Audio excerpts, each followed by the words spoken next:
Thank you all for being here. If everyone in this conference knew, A, how cool everybody in this room is, the biggest electricity nerds that can be found, but B, how prescient this session has been. I don't know, how many of you were here in January of 21 in a panel just like this? So you know, you can vouch for it. That conversation was way too prescient. Little did we know that, I think when the now general manager of LCRA, I think he was then too, Phil Wilson and I had an exchange about the imminent brewing storm and how our grid was in desperate shape and nobody really believed us. We didn't think we'd be proven right in a week, but Winter Storm Uri certainly woke everybody up. Thank you for being here. We have a great panel. I'm not gonna belabor the point. We contemplated throwing a bunch of charts up that would scare everybody, but I think we'll scare everybody enough. But in all honesty, this is an extraordinary opportunity of kind of a refresh on the views about reliability and resilience in our grid. Everyone up here is kind of muddy in those fights and been, frankly, on the right side of these issues. So we're gonna be blessed today to hear from them. I'm not big on reading bios because people can usually look that up, but I have a job, so I'm gonna do it. I'm going to go in alphabetic order, and it's a close call between the second and third folks because we've got two Macs in the house. It's a close call between those two. So Dr. Brent Bennett, maybe I'm going to introduce him first because he's the only person up here that I ever got involved with hiring. So I'm proud is a little too paternalistic to say about somebody who's twice as smart as you. So I won't say I'm proud of Brent, but I am impressed by what he's been able to accomplish and balance. He's a young father, and I have done that gig and know how hard it is to do exactly what he's doing now, and I'm impressed by it. He's our policy director at the Life Powered Project at TPPF, which you've heard a lot about this morning and, of course, throughout the week, and hopefully for the last couple of years. He does an immense amount of research, fact-checking. He gets called in by legislators all over the country for input. He interchanges with members of the executive branch. I mean, it's an incredible amount of influence that he is able to yield with, frankly, just telling the truth. And telling the truth from the standpoint of sound technical knowledge, right? Like, what a refreshing concept. He has a master's degree and a PhD from the University of Texas, hook 'em. He also has a bachelor's in physics from the University of Tulsa. His master's and PhD are in material science.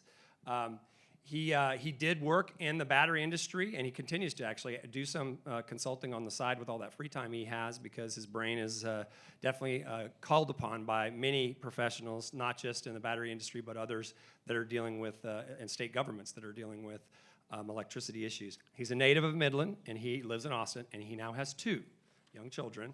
Him and his wife balance those duties wonderfully. Will McAdams is our commissioner of the Texas Public Utility Commission on our panel today. We're honored to have him. He has got a little on his plate. He's dealing with some of the most important issues probably in the history of the grid nationally and in Texas, and I know he's going to expand on a couple of the roles he has here as we tee things up. He was appointed by the governor. He's actually the first post-Uri appointment, that honorable task of taking over after Winter Storm Uri, no pressure. In April of 2021. He did serve, in his, prior to his appointment, he was with the Associated Builders and Contractors of Texas, ABC. And before that, he had 10 years of state government service in various posts in the legislature, including with, most recently with Speaker Dennis Bonnen for his Business and Regulated Industries Committee. And, probably most important thing for you to know about Will, he was an Army officer. He retired honorably as a captain, and thank you for your service, Will. He is a graduate of the Texas A&M University, Gig-'em. I get to say both. I'm from New Mexico. What do I care, right? He has a bachelor's of science in political science. So Bernie McNamee, I'm not sure who gets I always call it the Ben Franklin Award when you serve your country in difficult posts. Will's definitely getting the Ben Franklin Award Texas edition, but Bernie McNamee deserves it in a big way. He was a commissioner at the Federal Energy Regulatory Commission, FERC. He's currently with McGuire Woods. He's a senior advisor to the consulting branch of that group as well. He's also a distinguished visiting professor at Appalachian School of Law. before he was nominated and confirmed, and that's a task in and of itself. And if you ever want to have fun, read all the news clippings about Bernie's confirmation hearings. They were pleasant. He loved it all. It was great. My vote was 50-49. Yeah, overwhelmingly popular with the Senate, the ones that mattered anyway. He did a lot of work. He served with the U.S. Department of Energy in a senior leadership position. He was, very importantly, a senior advisor to Senator Ted Cruz. He was an advisor to 2 attorneys general, one in Virginia and one in Texas, and also policy advisor to the Virginia governor. He's a graduate of the University of Virginia. What do we say? Wahoo wah. Wahoo wah. Okay, all right. And his law degree is from Emory. So I did my job. There's the bios, but let's give him a round of applause. So what we have here is a great opportunity. And by the way, the program says that Senator Phil King was going to be here. Brent Bennett doesn't even look like Phil King, although they both are very fit, so I'll give him that. Senator King sends his regrets. The weather we had, it was very short in duration. We were mainly celebrating Texas independence and didn't really see much of it, but it hit a few places very hard, and his district was one of them.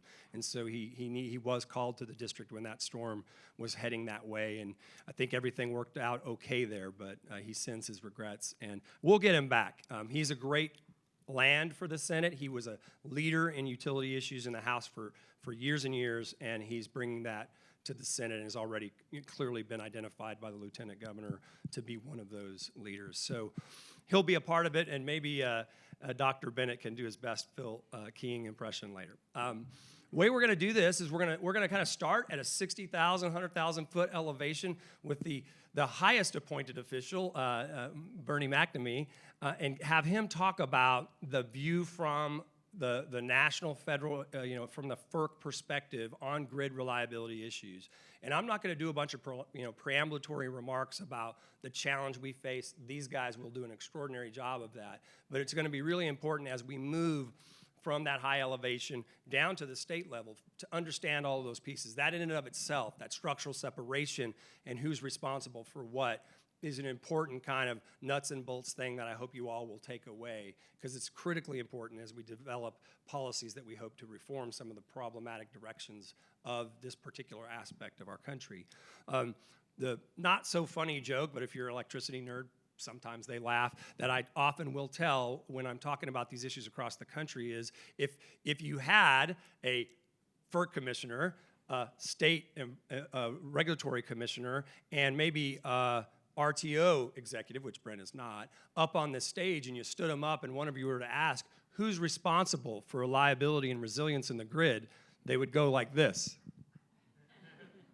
And there's some substantive merit to that, although I bet Commissioner McAdams will acknowledge that some of that really does kind of ultimately come down to the state. But the ability of the state government in this system to actually affect change that can secure the grid is a different story. So hopefully we will give you more than enough on that topic today. So I'm going to let Commissioner McNamee start us off with a discussion of just how fun it was to work in the Trump administration as a FERC commissioner after he was overwhelmingly confirmed by the Senate. Thank you, Mike. And Mike is somewhat modest, but we should acknowledge the great work that he has done at Life Powered and for energy issues. I know I've looked to you in the past, and you've really been a thought leader, and Life Powered and TPPF is really fortunate to have you as part of this. And I want to thank TPPF for having me here, my fellow members of the panel. I want to start off, and it's going to be a depressing conversation in general, at least at the beginning, is the lights are going out across America. The reality is that for the first time in really 100 years of us being electrified as a nation, in which we were growing in reliability, growing in access to electricity, we're now being told that the lights are going to have to go out, and they are going out. And this isn't about issues of there's a storm and there's ice on the wires and they go out. That happens all the time. It's very hard to prevent. This is an issue of we do not have enough generation to keep the lights on the coldest days of the year and the hottest days of the year, when the American people need power the most and when Texans need power the most. And a lot of this is being driven actually by policy decisions. And one of the things that we keep hearing is that that the problems is that, well, we're not really looking at these things broadly enough. But let's think about it. In California, in August of 2020, hottest days of the year, they can run almost half of their grid on solar if the sun's out. But you know what happens every day at about 4:30 in the afternoon? Anybody know? Sun goes down. They don't know where the power's going to come. And in August of 2020, the wind that was supposed to show up didn't. Then the power that they were supposed to get from the states east of them didn't show up because they had their own renewable portfolio standards and they had grid constraints. We all know what happened in Texas, not just in Winter Storm Uri, but we also saw it in the summer when there was tight power supply, and out of almost 30,000 megawatts of wind, only 1,000 showed up on the hottest part of the day at 1 in the afternoon. But we saw this in December on the East Coast, where power was coming very close to outages in a region called PJM. We're seeing this in the Midwest. We're seeing this in the Northeast. And all these things are being driven by policy, not by weather. Electricity is there to help us manage the weather, to be comfortable during the weather, to be safe during the weather. And from a FERC's perspective, what I saw is these things called electricity markets are not. Now, ERCOT is a little bit different. We'll talk about that. But when everybody's running around the country saying, oh, we need electric markets, these things aren't markets. The regulatory constructs in which the decisions about how to operate the grid have been put in the hands of faraway bureaucrats, and then bureaucrats like me when I was on FERC, who don't have direct control. And to the point of the joke is, nobody's responsible for keeping the lights on. When you have these so-called electric markets, you have a situation where you have generators that they bid to provide power, they get a marginal price. If they're picked, they get paid the price. And whoever set the last bid sets the price that everybody gets paid. But if you don't get picked, you don't have to serve. And so if the wind doesn't blow, you don't have to serve. It's somebody else's problem. And yet, what we've done is when the markets were designed, they were fundamentally sound. It was supposed to be every electron is fungible, and that meant that whoever could provide the resource most efficiently would get picked and customers would benefit. But every electron was dispatchable. You had coal, you had natural gas, you had hydro, and nuclear, and so you were able to provide power throughout the day regardless of the weather. As we started getting public policy resources, and by that I mean subsidized resources either through production tax credits, investment tax credits, or state renewable portfolio standards, you started forcing certain generation onto the system. And that meant that you were no longer using market principles to define how the power would be provided. And so what you're seeing here is that in the case of, let's say, renewables, the power price is almost always set by natural gas, by the price of natural gas. But renewables developers are getting paid the price of the natural gas energy, but they have no fuel costs, they get production tax credits, and customers are not getting the full economic benefit of that. It's going to investors, not to customers in these RTOs. And so we have a fundamental problem about how these so-called markets are working. Then you get big tech with data farms, some big industrials who know how to play the system, and they're taking advantage. They're getting the same mix of electrons, or they turn on power behind the grid if the grid's going down or power prices are too high. And then costs are being shifted to normal Americans. But the cost is more than just the cost of the price of energy. It's the cost of the price of blackouts. In Texans, what was about $25 billion at least in Winter Storm Uri, 210 people lost their lives. And I'm sure Commissioner McAdams will give us a better insight of this. But we need to be serious about what's going on in the grid. And I'll say one other thing. This isn't just about economics. It's about political accountability. And the problem I'm seeing across the nation in these RTOs that supposedly FERC governs is that there's no accountability. The lights go out in Virginia or Maryland or Pennsylvania. Who do you call? Do you call the State Public Utility Commission? Well, they'll say that's being run by PJM. And PJM's going to say, well, we're under FERC jurisdiction. And then you call the generator and say, well, I participated under the rules. That doesn't solve the problem. So we need to be serious as a people about how we operate the grid and what is the goal. It is to provide electricity to the American people. And we need to make sure that we're not structuring ourselves around slogans, but around service and accountability to the American people. And so, though I give you some gloom and doom at the beginning about the problems across the country, I do think that we are now waking up that there are real problems, and we need to think more clearly about how it is we're going to make sure that we're going to operate the grid. Now, we can, the one thing that'll be surprising, wind and solar actually provide very good benefits. They can provide fuel cost savings, they can provide a variety of benefits. But the problem is they're not always there when you need them, and so you need to have a system that's planned or incensed a system to make sure that the power is there when you need it. And there's a way to do it economically as well. And hopefully we'll get into some of that. But I'll yield the floor right now so some others can have some conversations on it. But I will tell you, across the nation, there are some real problems with the grid, and I know Texas has been dealing with it as well. Of course, FERC doesn't have jurisdiction over ERCOT, but I have been following the issues closely and look forward to the discussion. Thank you, Bernie. The shift here from that high elevation to kind of mid-level is, before we get to the state, is the RTOs, the regional transmission organizations, the markets, in air quotes, that the commissioner referred to. Just because Will doesn't have enough to do as a state commissioner, he serves another role, which is as a state member of these multi-state markets, we need to have a structure within those markets for some voice, some representation. So in the Southwest Power Pool, SPP, if you're not familiar with it geographically, you just think about going north from Texas and Oklahoma all the way up to the Canadian border-ish, and you see SPP.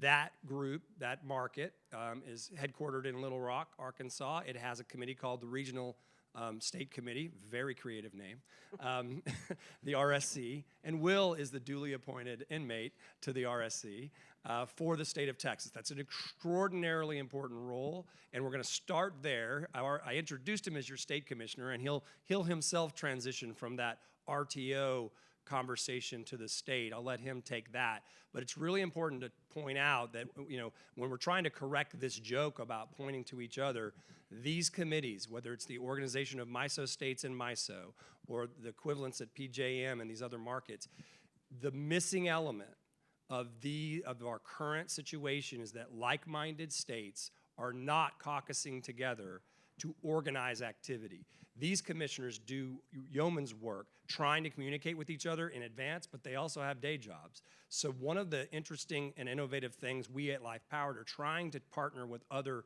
groups, including some state entities in North Dakota and Wyoming in particular, is to try to foment some better communication in and among those commissioners so that these committees actually become an area for actionable change of these shared state interests. Because you can bet the other side is organized. They come with 4 or 5 commissioners in their pocket, and they're ready to go to battle. Like so many issues on the conservative side of issues, or in this case, the pro-reliability resilience side of the issues, we have been a little bit behind, and that is an exciting thing that is going on. We're not quite there yet, but that's background I wanted you guys to be aware of, because Will's going to be certainly in the middle of all that as it relates to SPP. So with that, Will McAdams. Thank you, Mike. Is this on? Okay. Just to conform to the theme of going from high altitude down to a lower altitude, just so we have a better view of the way that the national grid is interplaying with the individual state grids and how they're managed. As a part of my responsibilities on the RSC, I also, as of January 30th, am now chairing a new committee within the RSC and the SPP board, which is focused on resource adequacy. It's the resource adequacy leadership team, and it's basically a task force structured to analyze the resource adequacy needs of the greater Midwest of the United States. And that, the reason there's a sense of urgency to this team is because the problems that you probably heard about in 2021 before the winter storm are not unique to Texas. Everyone is feeling this. The entire national grid system is identifying the same problem. We have a 19th century grid dealing with 21st century problems. Since 1890, all the grids grew out of the cities. They grew into the rural areas with the Rural Electrification Act. They slowly built out across the country to transmit massive amounts of power across the far-flung plains and feed the demand growth of the population centers. And it was based upon dispatchable power, power sources that could turn on coal, nuclear, natural gas, hydropower, rivers running past turbines. And the industry was, for all intents and purposes, static for a century. Renewable energy revolutionized the game because it was not predicated upon dispatchable source of power and was variable. I worked for a state senator for 7 years who had 25-year career in the state legislature, who actually passed the second round of the Renewable Portfolio Standard when it was a novelty. We had a state goal of 2,000 megawatts of wind in the year 2000. By 2005, he passed an increase to the RPS of a goal of 5,000 megawatts of wind. The state goal, and that coincided with a heavy infusion of government subsidy toward the production tax credit. Wind in Texas surpassed that mark in 2007. By 2009, when I started working for Fraser, we had over 8,000 megawatts of wind just in ERCOT. And today we have 34,000 megawatts of wind, just to describe the growth of that energy resource within the ERCOT system. And that doesn't include areas of the Panhandle, which I help oversee through the RSC.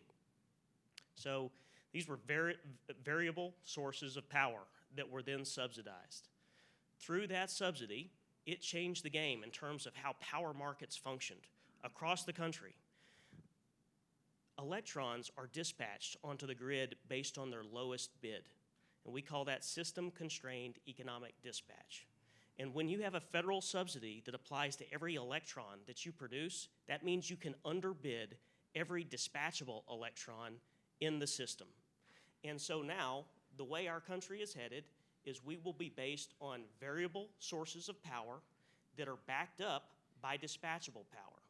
The problem is a coal plant cannot ramp to meet that variability. It will break on the way to doing so. Nuclear plants do not ramp to meet that variability. They must remain online at all times, otherwise they break and trip offline. Natural gas can, but the old natural gas plants of the 1950s, 60s, 70s, and 80s do not do that. They will break on the way to trying to meet that ramp. And so, like I said, we have a 19th century grid that is facing a 21st century paradigm now, and we're at an inflection point. And so now every regulator in the country is on a crash course program to figure out how we can harmonize the national goal, the thing that the federal government is telling us they want, which is a system based on variable sources of power, and still keep the lights on. And I was an infantry officer in the United States Army, served 2 tours of duty in Iraq, and I white-knuckle through every day of this job. And I'll continue to do so. But it is a challenge.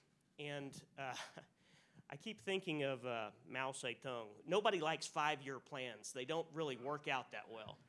And we appear to be on a 5-year plan. We've got to make something happen over the next 5 years to stabilize the system and pair a massive amount of government-subsidized variable sources of power with enough dispatchability to endure long winter nights and extreme heat patterns in a Texas summer. And so that is currently what we've undertaken. ERCOT, which is most of Texas, 26 million Texans live under the service territory of ERCOT, is a deregulated market. And so in that market, my job as a policy maker to a degree under the confines of statute is to replicate the effects of vertically integrated monopoly utilities, but under a deregulated construct. So I have to entice people to behave the way I want them to keep the lights on.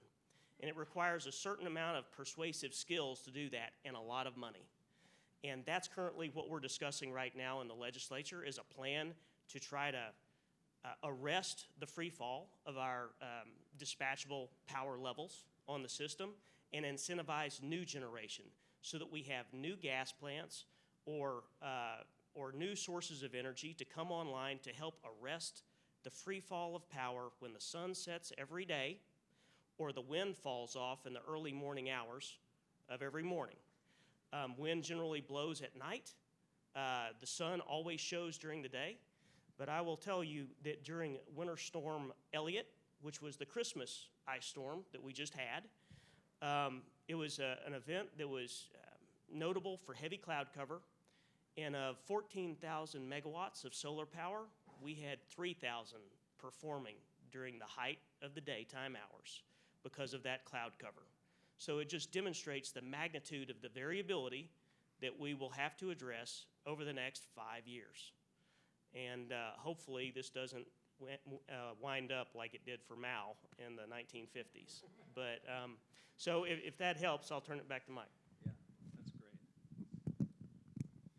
Thanks, Commissioner. And we will get more granular, and we'll definitely save time for Q&A. So get your questions ready. I guess one of the things I'm supposed to do as a moderator is to remind you, actually, if you're a lawyer and need continuing legal education credit, you can sign up for that on the back. So that's actually a nice little perk. I think kind of knowing how we're going to keep the lights on might be a little bit more important than that perk. But so shifting to Dr. Bennett, so I've already given you kind of his bio, but one of the things that he might be humble and not want to bring up is that we were thinking as a life-powered group about these issues long before Winter Storm Uri. And in fact, in the months leading up to Winter Storm Uri, that actually became a theme of this talk a week before Winter Storm Uri, we were talking about the concept that he had developed and he has written a paper about. So at some point in this conversation, I'll give Dr. Bennett the floor to talk about firming. He can take it whatever he wants. But this question of how do you do with variability and how do you actually create market constructs that can do that, very tricky. But I'll hand it to Dr. Bennett. I don't know if you have a mic. You're ready to go. And the floor is yours for perspectives from the trenches.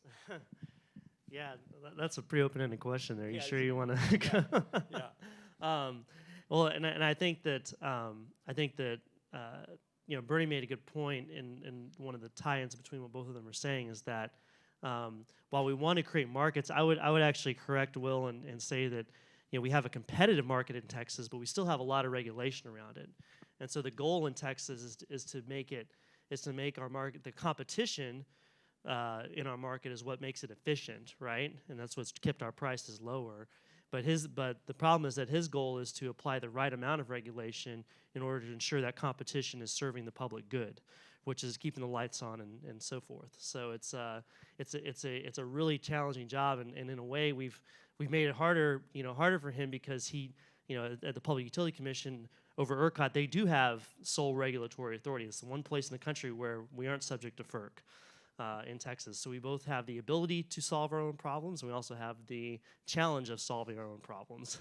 We can't point to somebody else, So I definitely admire and respect the work that they're trying to do because it is one of the hardest jobs in state government these days, for sure. So always try to think about that. But our goal at Life Powered is really to both be a resource to them, to provide ideas that they can consider.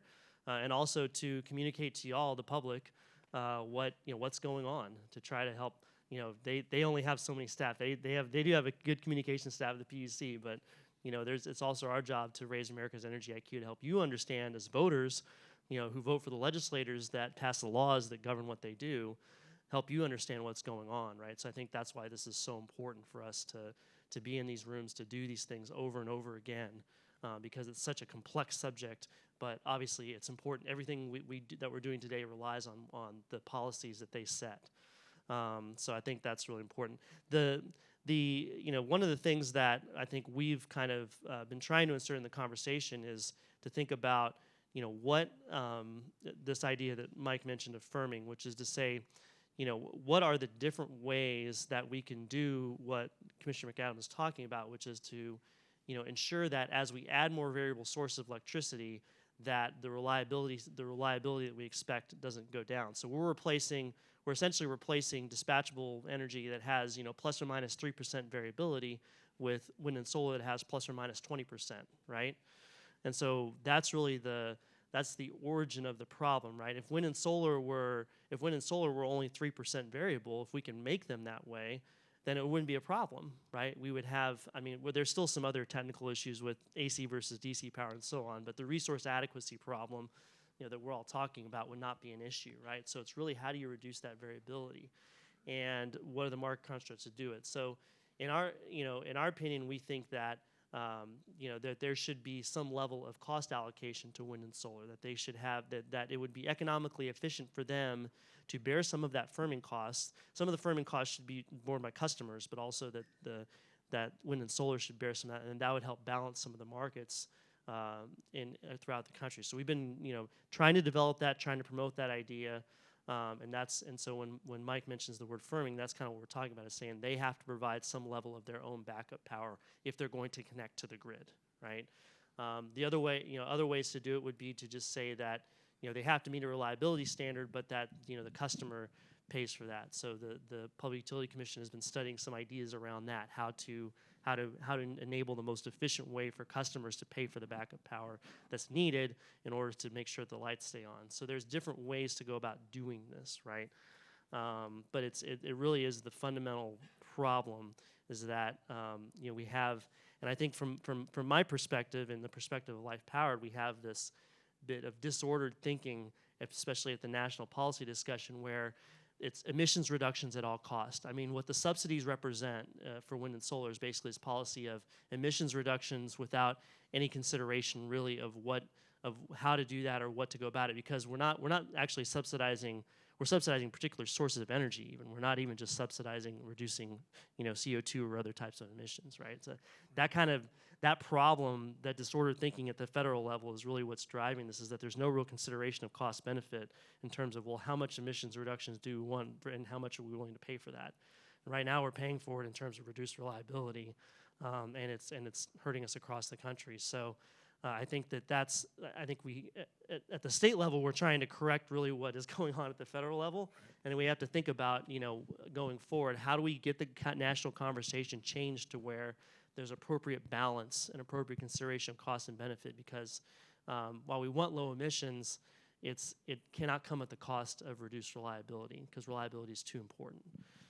So that's something that we're trying to promote here at Life Powered. Yeah, and I'll do a dual plug of both the organization that you all, many of you support, TPPF and Life Powered in particular, because for too long, frankly, think tanks kept on hoping that pure deregulated markets would bring peace and happiness to this electric grid. And Will already mentioned something that is just fundamental, that is a point of reality, which is the federal government has its thumb on the scale.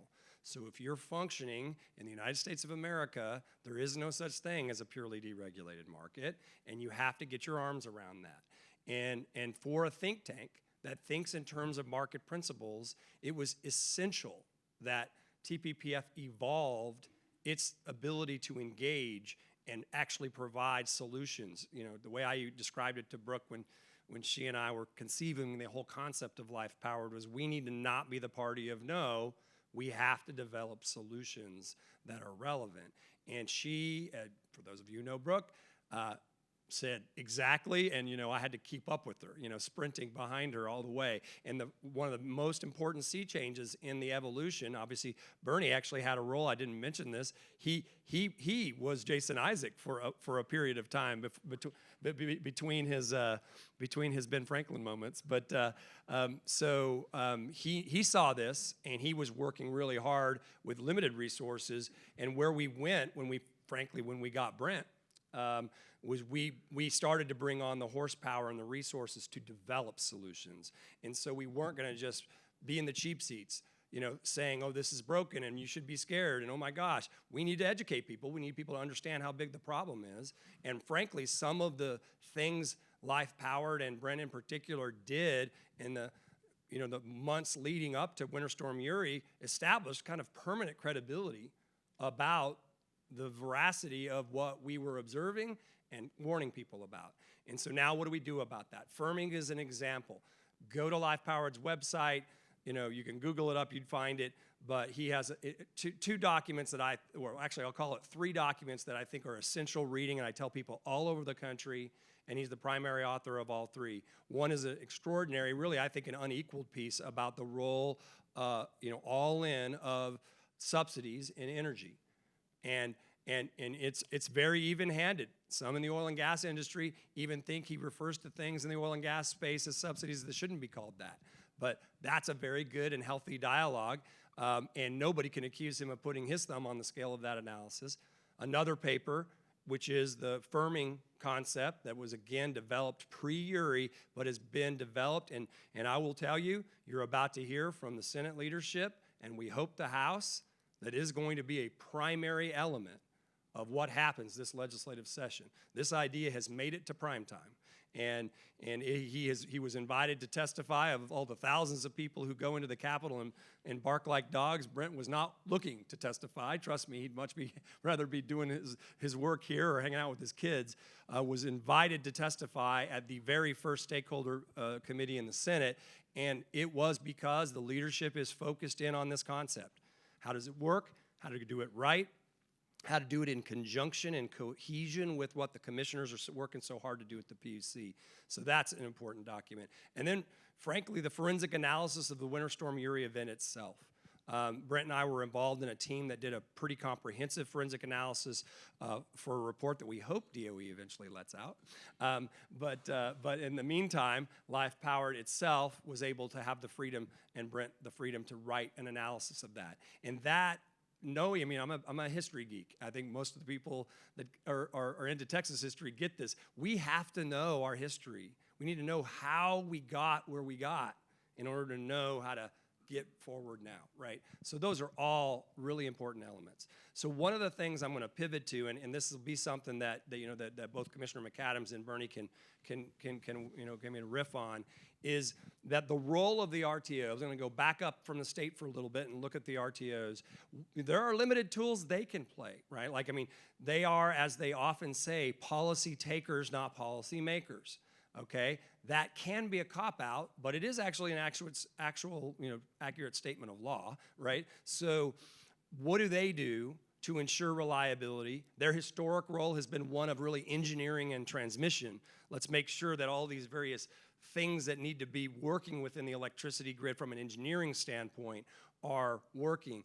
That's that's old thinking. They need to be doing much more than that, and they are evolving. So I'll let Commissioner McAdams, because he's seen it firsthand, talk about the tools the RTOs are using on things like accrediting capacity, how much are different resources going to be banked on for delivering electricity in different seasons, and the role of what we call reserve margins, and how those can be tools for a market to actually affect change in the grid. Yeah, no, thank you. Same thought, 19th century grid, 21st century problem. Most of the RTOs, those are balancing authorities. Their primary mission is to balance power, balance supply and demand at every second of every day for a commodity that moves at the speed of light. And so in order to do that, they are charged with planning the transmission system, the connectivity between the production of a power electron down to the consumption of that electron. And in order to do so, they have to know to a reasonable degree how much is being produced at any given time and thus dispatched along that road network. And so they plan roads for power. And the grid is like an ecosystem. It is an ecosystem. It's like the human body. And there are constraints blockages that will appear in your veins at any particular time and give you a heart attack. And the grid is the same way. And it feels these constraints almost instantaneously. Throughout the rest of the country and also within ERCOT, those balancing authorities are constantly trying to match that supply and demand. And with variable sources of power, that is becoming more challenging. And as a result, the incremental costs of emergency programs are ballooning throughout the country to match that supply with demand during periods when variable sources are very volatile. Every day when the sun sets and when wind starts falling off. And they pay for emergency programs, and they call them ancillary services, to do this. And they contract on a forward basis as kind of like a 911 system to command units to dispatch power to arrest the volatility of the grid and make sure everything works in harmony. As renewables increase in all systems, those costs are going up because the magnitude of the emergency services are increasing concurrent to the penetration of renewables. And as such, the variability of power production in various regions of the country is impacting the circulatory system, the transmission system of the overall grid. I would highlight at this point, there is a difference between the way ERCOT is attempting to manage this and the way the national grid is attempting to manage this. And I think Bernie can certainly speak to it. The federal policy is to increase the transmissibility of power throughout the entire country. They want the grid more integrated. They want New England more integrated with Ohio. They want Ohio more integrated with Illinois and Indiana. They want them more integrated with the Dakotas eventually, and they want to move it all the way across to California. The problem is the world is not a copper sheet. There is never going to be the amount of transmission and distribution necessary to fully cope with regional weather events. And I think we saw that in Winter Storm Uri. I don't know if, and I'm not going to speak to climate change. I'm just here to manage the grid. But blizzards have happened forever. Regional events have happened forever, and they tend to be broad-based and regionally disparate. And they affect multiple states. They affect multiple regions.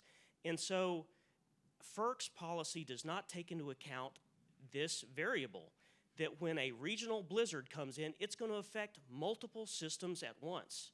And I've always liked the analogy of when a plane starts depressurizing at altitude, you start feeling funny, and everybody grabs for their life mask, and they put their own on first. And that's exactly the way the emergency systems on the national grid respond. Everybody in New England shuts the border down for export, and they lock in their own domestic produced source of power. Same thing happens in the Midwest, same thing happens in SPP, same thing happens in CAISO. And so there is no export of power. There is no leaning on each other in a region-wide event. And that is why in some of the most integrated areas of the country, to include Ohio and PJM, they went into rotating outages during the last winter storm this last month and during Christmas. And so the national policy is not synced up to the reality of physics along the grid. And that's what state-level policymakers are having to consider, because we feel like federal policies are somewhat detached from reality, and we're closest to the consumers, and the consumers are getting really bothered by this. So at the end of the day, our job is to keep the lights on, and it is becoming a challenge. I'll turn it back to you with that. Well, Bernie, I definitely want to get your perspective on what Will just teed up with you. You know, amazingly, one time at a conference, in fact, Dr. Bennett was there in the beautiful state of New Mexico. It was truly enchanting. We saw an advocate for a certain sector of the energy space say, we need transmission systems that are bigger than the weather. And he was serious. It was literally the solution to variability. And so what Will has teed up for Bernie to address is really important. And then while you're doing so, the question about FERC oversight of these RTO actions when they actually create seasonal, accreditation, resource, reserve margin requirements, and FERC's oversight role. Good to talk about both the transmission, and then as RTOs try to do this stuff, what do you anticipate will be the sparks that might fly at the FERC level? Sure. I'll start talking about transmission, but we'll have to then go back in time a little bit afterwards. But the thing with transmission, all these stories that you see about we need, hundreds of billions of dollars, if not trillions of dollars in new transmission in order to support reliability or in order to supposedly get low-cost resources to customers. Remember, this is all driven mainly by renewable developers who are frustrated that they can't get their resources, particularly from the middle of the country to the load centers on the coast. And they don't want to have to pay for the transmission. They want to socialize the cost to everybody. In fact, FERC has a proceeding going on to figure out how to do that. And there's a lot of pushback back and forth. But let's be truthful. We'll always need to build transmission, but we don't have a transmission crisis in this country. And as Commissioner McAdams said, when there's a region-wide problem, more transmission is not going to solve your problem. But they are pushing, saying we got to build transmission, we got to build transmission. Why do you think all these renewable folks are now talking about we need NEPA reform? They're suddenly very frustrated that they can't build power lines.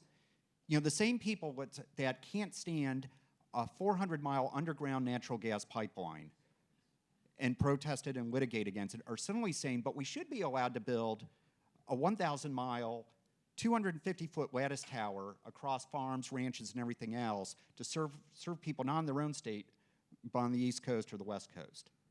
This is what's going on. It's about money, and it's about having market access. So when we talk about transmission policy, people will talk about its reliability, it's about money, and it's about market access. And the problem is, especially in the RTOs, if more and more subsidized resources have access to the so-called power markets, it's going to distort price formation, and it's going to push out the reliable natural gas. They're already pushed out coal, they're pushing out nuclear. It's going to push out those resources and destabilize the grid even more. But I want to go to another thing, and that's with these ancillary services and such. These so-called markets, the RTOs, and they don't cover all the country. They only cover, there's only 7 of them, and 6 of them are regulated by FERC, but the Southeast doesn't have any, and part of the Rocky Mountain West. But they keep on adding new services. If you go to look at an RTO and their regs and their business manuals and their policy manuals, you stack them up, they're like this tall.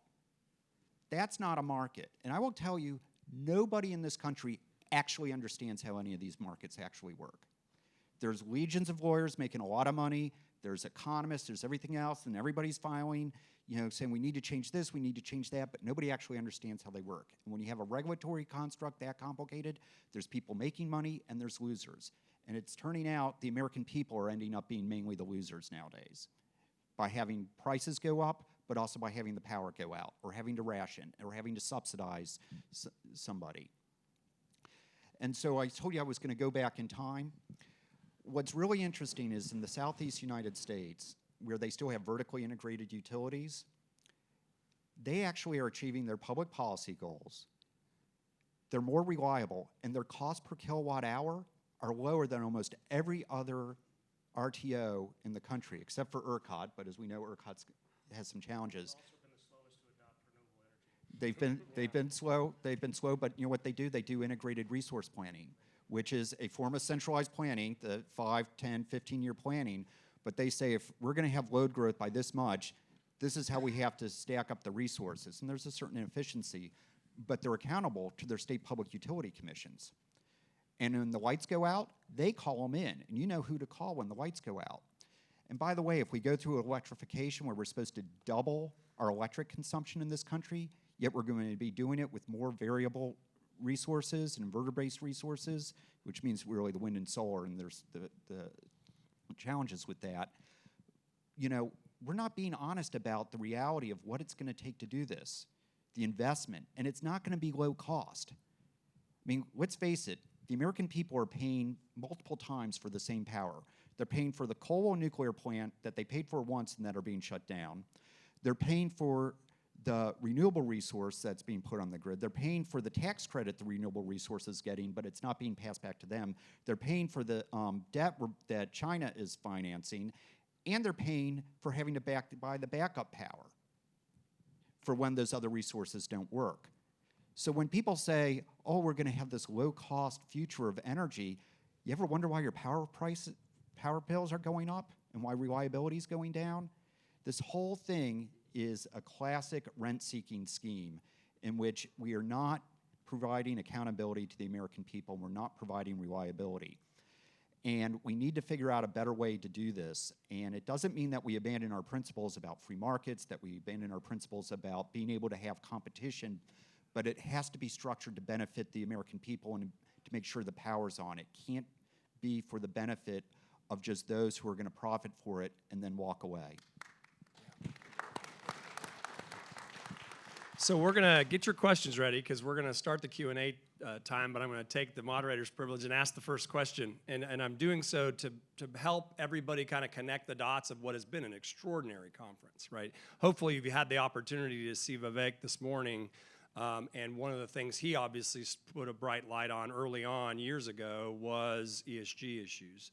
This group, Life Powered, has been a game-changing mover of that topic in conjunction with some of our partners across the country. At the heart of that, of course, has been Jason Isaac and Dr. Brent Bennett. My question is, Dr. Bennett, of course, we're not going to speak to any specifics that are going on in any pending cases before Commissioner McAdams, but we're going to speak to this issue. I'm going ahead and saying that ahead of time, so remember that when you ask questions. The non-lawyer over here needs that reminder. Yeah, exactly. So I'm putting guardrails on both your questions and Brent's answer. But we do see, a very good point Bernie made. Integrated resource planning by regulated monopolies in states where the utilities are actually, frankly, focused on the interest of their ratepayers, works. But ESG has changed that game. That fiduciary obligation that executives in utility companies used to feel, even if it wasn't legally that way to their ratepayers, has been replaced with virtue signaling, with things driven by not just kind of an abstract virtue signal to look better, but to explicitly change the way they do their job delivering electrons without regard to reliability, and explicitly to honor the agenda of a subsector of the actual industry they're supposed to be neutral about, right? So that has changed the game. So Dr. Bennett, this has been kind of maybe a 2022, 2023 realization that we've been going through with all of these national utilities. So speak to that a little bit before we open it up to the group. Yeah, and in regulated markets, historically we have, their utilities are incentivized as far as and paid based on what they build and what they take down, right? So you pay them, you have to pay them to build the power plant and pay them to take it down, right? And the way that the subsidies for wind and solar change that is now, there's a strong incentive. That's what the incentive is, to build more of that, right? Whatever we're tearing down, we're going to replace it with wind and solar. And I could have thrown some plots up here from some studies we've done in SPP and MISO about how much it takes how much wind and solar we could be building in the near future in order to replace the dispatchable power that we have. And so utilities have a strong financial incentive to do this. And on top of that, now they have incentive from their investors, right? Who if you look at the largest company, the largest utilities in the country our primary shareholders are large investment firms like BlackRock, Vanguard, and State Street, right? We call them the big three. Own up to 20% of these companies and are pressuring their executives to go this direction. And in a sense, it's from an investor's perspective, from the perspective of that utility's balance sheet, right? That's the way they should go because that's how they're going to make more money. But the problem is that the ratepayer is getting screwed in the process because they're ending up with more expensive, less reliable power. So this is a real challenge. This vice that is being put, and it's a little different in ERCOT, but it's still the same thing in a global sense, where the incentives are all to build that type of energy, and then also on the other side, I should mention, the consumers of energy, right? Large industrial consumers are under the same pressure for their investors to buy more wind and solar power, to do power purchase agreements, right? And they do that, and then they find ways to ensure that they keep their lights on, but the rest of us have to have that cost socialized. And so it's an incredible challenge, not only just the challenge that Commissioner McAdams faces in regulating the market, but on top of that, we have these incentive structures within the companies that are supposed to be serving ratepayers that are getting distorted.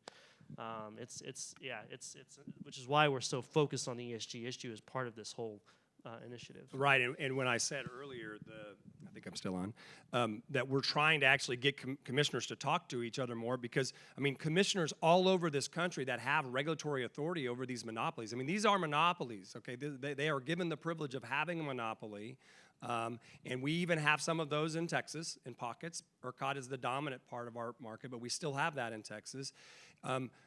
For that privilege, you know, the idea was we could trust them to do integrated resource planning. They would always have the right, their eye on the prize, but there has been this separation of interest, and it's really putting the responsibility back on the commissioners. Again, no pressure to Mr. McAdams right here, right? But commissioners all over the country are going, wait a second, like, you're doing what? When? And you know, and so one of the things we've been doing as Life Powered is to try to get a really good understanding of what is the statute in Indiana or Minnesota or Iowa or Nebraska say about resource planning.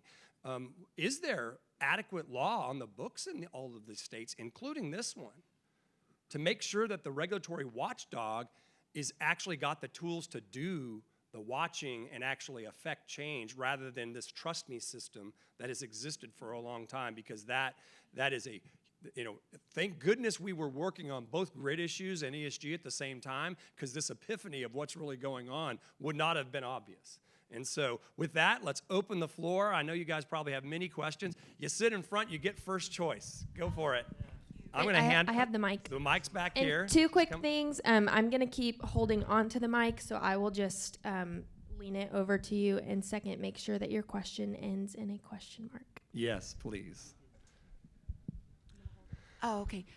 Two things I wanted to ask about, and one is maybe, you know, assuming that there's the will and the incentives to do it, to what extent would Texas be able to, if we wanted to build more nuclear power, to what extent would Texas, as its own, you know, grid, be able to go forward on that? What would be the, you know, regulatory impediments at different levels? And also, I have concerns about, you know, things like hardening the grid against an EMP. And so again, to what extent would Texas be able to go its own way, assuming that there was the will and the, you know, incentives in the right place? There you go. We've got the guy for both those answers. I'll take a swing at it. So in terms of nuclear power, Texas, the ERCOT system can interconnect any generation resource more quickly than any other area in the country. Whereas the rest of the country takes 4 to 6 years to interconnect any type of generation resource, Texas can do it in 18 months. And so if a nuclear generator showed interest in installing a new facility or expanding the existing facilities of Comanche Peak or South Texas Project, it would be quickly adjudicated in terms of permits and or interconnection studies and processes. Plus, we prioritize dispatchable power in terms of interconnection studies. We changed that after the 2021 reforms. And so they are fast-tracked through those processes. But for nuclear, that is the Federal Nuclear Regulatory Commission. And I don't think they've granted a permit since 1991 or something like that, Commissioner. Anyway. Well, I'll give you a little bit more perspective as well on nuclear and more broadly some of the challenges of it. The Vogtle plants in Georgia were the most recent. They're about to go on. But the problem with getting new nuclear is a combination of the cost. They're very expensive. The capital costs very expensive. I think Vogtle is up to the 2 units there are $20 billion. But they run 24/7 once you get them going. But nuclear has been built in this country, a combination of the regulatory costs, but you've seen a lot of existing nuclear in these other RTOs shut down. Right. And the reason, because of the way the price formation in the market, they just couldn't make money. Even though that they provide, you know, emissions-free power, they just couldn't make money to stay in business. And so we're losing them all over the country. And that's, you know, I think a real problem. We all know nuclear is important. And there's these new things called small modular nuclear reactors, which are much smaller. If you can manufacture them in a manufacturing plant, the capital costs go down. There's some real hope for that. You also won't have to build all this transmission, by the way, because you can put them at old coal plants, and the transmission is already there. That's right. But there is huge opposition to any expansion of nuclear. And it's interesting to see within the climate advocates. Those who are really concerned about climate change tend to support nuclear because they know it's emission-free. The renewable advocates don't like it because it's taking up market share. And it'll end up providing such a large share. So, and I don't want to overgeneralize, but you kind of see this as the trend. So nuclear has some real challenges. For as much as I think we all in this room probably are not very supportive of the Inflation Reduction Act, there's massive subsidies on a production tax credit for nuclear that may keep some of them, the existing one going. Basically, we are fighting subsidies with subsidies in this nation now. And that's a challenge. So on the resiliency front, I think every Texan that lived through 2021 has an interest in taking care of themselves. Like I said, when the pressure goes out of the plane, everybody's putting their gas mask or their mask on first. Everybody's doing that on their home. I have seen a quintupling of the amount of distributed generation resources, aggregated distributed generation resources, the Generac generators going into your homes, the battery walls being sold, now being paired with somebody's solar panels. It's everywhere. And as a result, as a commissioner, I want those megawatts to be able to be sold into the market. I want to monetize that grassroots generation resource. And so we have launched a pilot program starting in January that is now alive and well, that's accepting its first aggregated resources, people that bundle together their power, that if they produce excess power, that excess over and above what you need to power your home, you can then get with your retail electric provider or a participating municipal utility or co-op and sell that power into the grid and contract to sell that power into the grid for, guess what? One of those emergency services that I described before. So we're trying to harness this grassroots level production of power that you are going to be well encouraged to do because, frankly, power prices are going up. You're going to want to insulate yourself against the volatility of a grid that is predicated upon variable source of power. And we want that excess, and we want you to be able to make money on that excess and be able to pay for the systems that you are putting in your home, and that benefits us. Other questions? Bill, right there in the middle.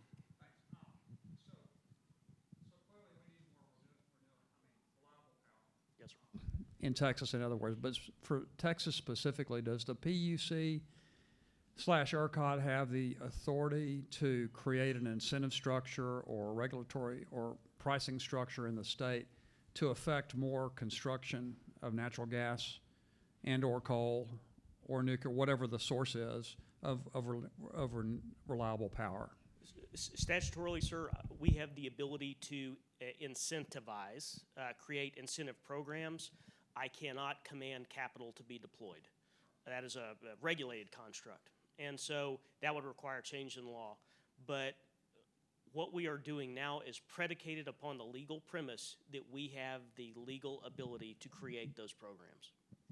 Yeah, for news, just so everybody knows, last session after Winter Storm Uri, among the several hundred bills that were debated, the most important that passed was an omnibus bill, Senate Bill 3, that included a set of directions to the commission to implement reforms. It was followed up by a very compelling letter of Governor Abbott of July 6th of 2021 that kind of did the Reader's Digest version of that.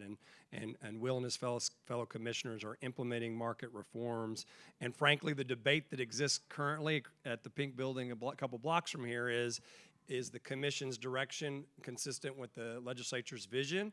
Are there additional things, maybe guardrails, the legislature can actually agree upon? That's the really important thing, whether that's possible. We may see that activity. I can tell you this much, we'll be involved, and I think it's a really important issue, so thank you for that. I'll be geographically diverse and go over here. Sorry, we have more questions than time, but they will be here, right? Everybody can stick around? Yeah. We should have one more after this. Thank you, Mr. McAdams. I totally agree with you that it requires a 21st century solution. And this problem clearly is one about dispatchable energy units. And I believe that if we could get rid of the regulation and the subsidies, these new nuclear designs would probably be of a huge advantage to the state of Texas. I know you have an engineer up there. I don't know if you're familiar with these new designs, but you might want to speak to it a little bit. Yeah, you want to talk about SMR? Well, Maybe where we get the uranium. Well, yeah. That's I should learn more about that. I mean, Bernie can speak more to that if he wants. But I think that the challenge is, and Bernie kind of alluded to it, is even once you remove the regulatory obstacles, right? Suppose in a magical world, which I think is going to take a lot of I see it changing. I see Zach right here is with an organization of young people that believes in this, right? And I see it changing among young people, their attitudes, right? We don't have this Cold War mindset toward nuclear, then nuclear equal nuclear bombs, right? And so, it's very safe. So, if we can change that and assuming we can change that and change the federal regulatory structure, the next challenge is how do you integrate it in markets? How do you create nuclear that can exist within our markets? And what Bernie was alluding to was that nuclear runs steady 24/7, right? Old style nuclear plants. These SMRs that are being developed, one thing that we hope will come out of them is the ability to move up and down more, to ramp, because that's necessary in today's market. You cannot have nuclear coexist with variable wind and solar if that nuclear cannot go up and down. So there is hope there, and I think the people developing the technologies are really keyed in on that. But again, there's a lot to be done to get there. We have to decouple it from breeder reactors. Yeah, right. Yeah. Technology decision. You want to make a comment about uranium? One of the big challenges is we don't process uranium in this country anymore. We import about 20% of it from Russia, and many of the new SMR technologies use what is high SA, low enriched uranium, which we really don't have the ability to get. So that's a real problem for this country, is not being able to produce enriched uranium. And then the other half of the problem is what to do with the waste. Y'all have heard of Yucca Mountain, where billions of dollars spent where we were going to put all the nuclear waste from the existing plants. For political reasons, it has not moved forward currently, and it's perfectly safe.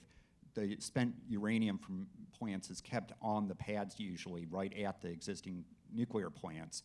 But people, obviously, even if it's safe, they don't want it in their backyard, and if you have these SMRs, so there's a lot of pushback on that. So nuclear's got multiple problems. Where's the fuel coming from? What are you going to do with the waste?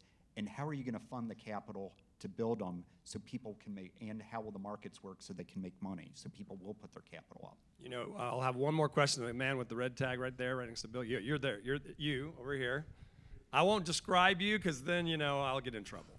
But just a plug while he gets the mic, geopolitics and energy, if we had 4-day conferences, would be in its entire panel. And I'm going to keep fighting for that panel. I know Jason and Brent will too, because who has the fuel and who has the enrichment and or treatment of it is a lesson from the history of the world, centuries old, right? And so we do, I think, great things. If you haven't seen our geopolitical videos, you need to, and you need to spread them to everyone you want, because our ability we have uranium in this country, and very little of it can be mined because of environmental and kind of scare, and we have let enrichment drop off. That's a fixable problem with education, right? We have more coal than anyone else in the world. I think it's something like 90% of the recoverable resources, and we're only mining 5% of the world's coal right now. Luckily, we haven't lost ground on oil and gas. Question there. Okay, yeah. This is a Texas question. I lived in Illinois for many years. In that time, Illinois was the number one nuclear state. They've been closing the plants, not replacing them. They don't have any real control over it. We're Texas. We have our own grid. why don't we, remembering how much trouble we've had with the federal regulators, why don't we take the Rick Perry approach and just tell the federal regulators to shove it? We're Texas. We have a grid. This Texas. We're not interstate commerce. Well, why do we let the federal regulators even talk to us? They waste our time. Because even though we are autonomous in terms of our own grid, the environmental rules still apply. Why? The Clean Air Act and the Cuyahoga River burned for 3 days in 1972. I know. I know. I hear. We would love SMRs. We've got the sites. I've got regional plans to where they would work. The Nuclear Regulatory Commission is in the driver's seat, and frankly, I think they're interested in it. The problem is we've got a bridge problem. I keep thinking in years. I've got a 5-year problem, but a lot of the cavalry's not coming for 15 years. I think SMRs will be here in 10 to 15 years. Hydrogen is going to be here in 10 to 15 years. All this good stuff is going to be here in 10 to 15 years. The aggregated distributed energy program will probably have 40,000 megawatts in 10 to 15 years. We've just got to survive that long. I've got to white knuckle through this. I've got to make it work. And the tools are somewhat limited at this point in time. And so one of the fights as we close the session is that a key part of the bridge is the actual capital that's already been spent and there is steel already in the ground that is under assault all over the country. Gas plants, coal plants, nuke plants, because of these market distortions, because of misperceptions, are at risk. So as part of this fight, not only do we need to set forth policies that bring about a more efficient and robust grid moving forward, we've got to not let the stuff that we've already paid for fall out if it's not economically viable. We are at the end, and I can't take another question, but they are here to ask questions of. I'll remind you to sign up at the end. Do go to the lunch. It's going to be a fantastic discussions right back in the big room around the corner. Myra Flores and others are going to be talking about really important issues for the future of our state. Just remember, you're here because you probably get it. Tell everyone you know. The one thing the press got right about Winter Storm Uri is we were 4.5 minutes away from a blackout. And the experts that testified said that would have been a month without power. It would have been the biggest disaster in the history of our country. I don't have any hesitation in telling you that. So this is we hope we don't ever have to actually see something that irresponsible happen. Again, no pressure, Mr. McAdams. But he's on the job. There are people working on these issues, and the support you give to this organization is going to make sure that good ideas and issue spotting and education are a part of that. So thank you for being here. Let's give our group a round of applause.